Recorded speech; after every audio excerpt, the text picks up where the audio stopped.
wala nang intro-intro. Video, pasok!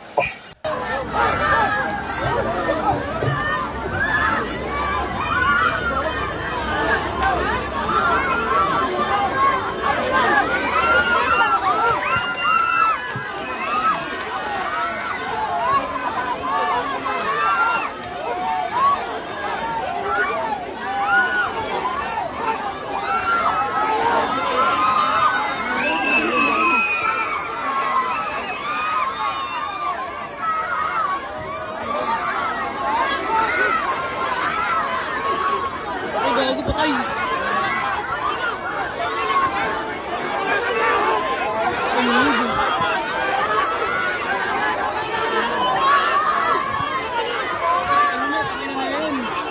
Grabe. Hindi na na-espero yung mga pulis. Mga kabataan ito. Inaawat na. Inaawat na. Patuloy pa rin sila. Oh. Patuloy pa rin sila sa pagdulpilong sa tao.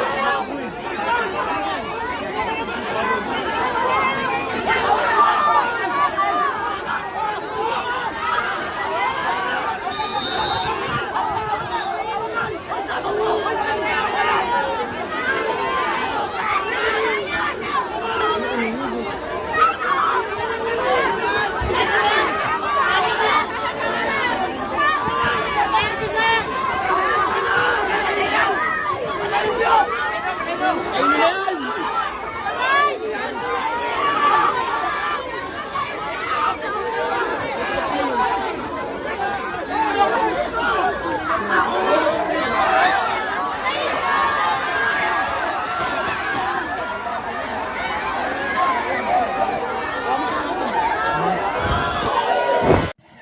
Alright, napanood nyo na yung video mga kapakbakan, no?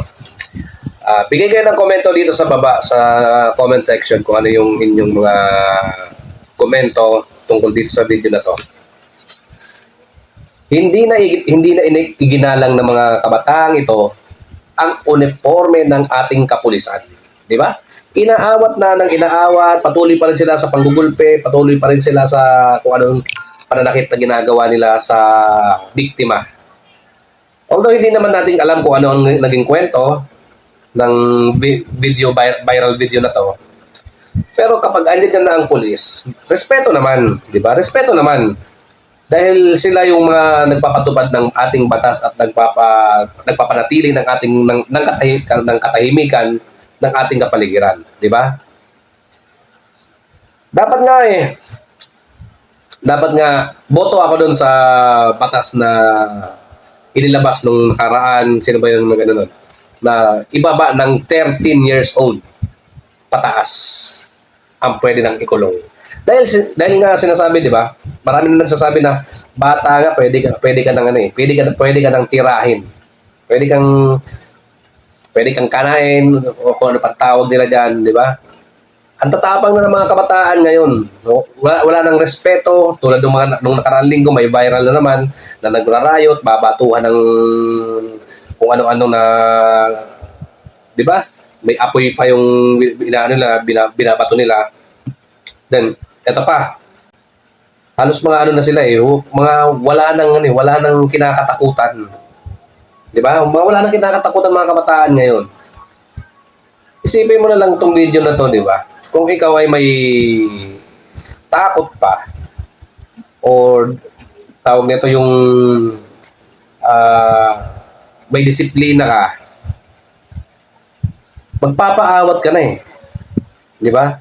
At kung ikaw ay may respeto pa sa mga kapulis natin, magpapaawat ka na, tama na.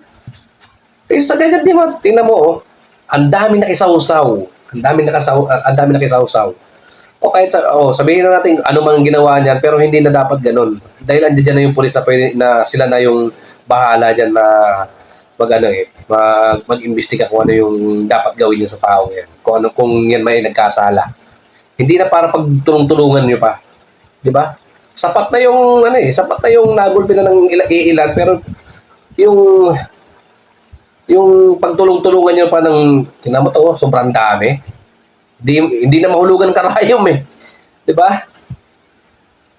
'Yun.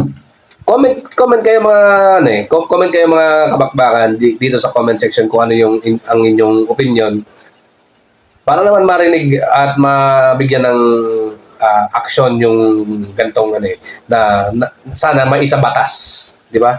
Yung na pwede nang ikulong yung 13 years old pataas. Para naman magkaroon ng takot ng mga lintik na mga kabataan na sobrang tatapang na ngayon. Di ba? Ito na may ano lang, suggestion lang. Siguro pag nangyari yon, marami ang kabataan na titino.